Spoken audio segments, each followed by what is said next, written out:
प्राचीन चीन के चिंतक सून जू ने अपनी किताब द आर्ट ऑफ वॉर में लिखा है, जब आपको चारों तरफ से घमासान दिख रहा हो तो आपको उसके बीच छिपा अवसर पहचानना आना चाहिए। अमेरिका के राष्ट्रपति डोनाल्ड ट्रंप ने भारत पाकिस्तान के बीच युद्ध जैसे संघर्ष में ऐसा ही अवसर तलाश लिया। जब भारत और पाकिस्तान के बीच ड्रोन वॉर चल रही थी और सीज फायर को लेकर तमाम दावे किए जा रहे थे, तब ट्रंप एक बिल्डर बनकर गुरुग्राम में करोड़ों के फ्लैट बेच रहे थे। दिल्ली के नजदीक गुरुग्राम में डोनाल्ड ट्रंप की रियल एस्टेट कंपनी ने एक प्रोजेक्ट लॉन्च किया। यह प्रोजेक्ट 13 मई को लॉन्च हुआ और पहले ही दिन इस प्रोजेक्ट के सभी फ्लैट्स और पेंट हाउस बुक हो गए।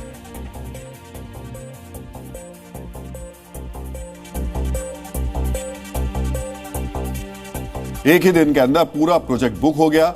सुनकर आप चौंक गए होंगे, लेकिन जरा सब्र कीजिए, इससे ज्यादा चौंकाने वाली जानकारी हम आपको देने जा रहे हैं। ट्रंप रेजिडेंसी नाम के इस प्रोजेक्ट में 298 लग्जरी फ्लैट और पेंट हाउस हैं, जिनकी कीमत 8 से 15 करोड़ रुपए रखी गई है। और सिर्फ बुकिंग के जरिए इस प्रोजेक्ट में शामिल कंपनियों ने 3,250 करोड़ रुपए एक ही दिन के अंदर कमा लिए। दुनिया में डोनाल्ड ट्रंप को अमेरिका के राष्ट्रपति के तौर पर पहचाना जाता है, लेकिन ट्रंप की एक और पहचान है। यह पहचान है डीलर की, यानी ट्रंप के सामने कोई भी सिचुएशन हो, उनका पूरा ध्यान ऐसी डील पर रहता है जिसमें ट्रंप का फायदा हो। और रियल एस्टेट बिजनेस की वो पिच है जिस पर खेलना ट्रंप को पसंद है। हम ऐसा क्यों कह रहे हैं, यह आपको ट्रंप की रियल एस्टेट प्रोफाइल खुद ब खुद बता देगी। ट्रंप का real estate business the Trump organisation के अधीन चलता है, जिसकी स्थापना उनके पिता फ्रेड ट्रंप ने की थी। भारत के साथ साथ अमेरिका, जर्मनी, तुर्की, फिलीपींस, उरुग्वे और कनाडा में इस कंपनी ने मल्टी स्टोरी लग्जरी अपार्टमेंट्स बनाए हैं। अमेरिका में ट्रंप रियल एस्टेट को कॉर्पोरेट टावर्स बनाने वाली बड़ी कंपनियों में गिना जाता है।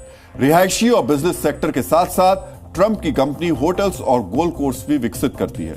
सिर्फ गोल्फ कोर्स की बात करें तो ट्रंप रियल एस्टेट की हर गोल्फ प्रॉपर्टी सालाना 80 से 90 करोड़ रुपए का बिजनेस करती है। साल 2015 में किए गए आंकलन के मुताबिक पूरी दुनिया में ट्रंप के गोल्फ कोर्स का कुल बिजनेस 15 अरब रुपए बताया गया था।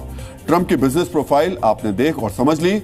अगर अगली बार आप ट्रंप से जुड़ी कोई खबर पढ़ें या फिर डोनाल्ड ट्रंप का कोई बयान सुने, तो उस खबर को दोबारा पढ़ लीजिएगा, बयान दोबारा सुन लीजिएगा, ताकि आप समझ पाएं बयान अमेरिका के राष्ट्रपति से आया है या फिर डीलर डोनाल्ड ट्रंप की जुबान से आया है।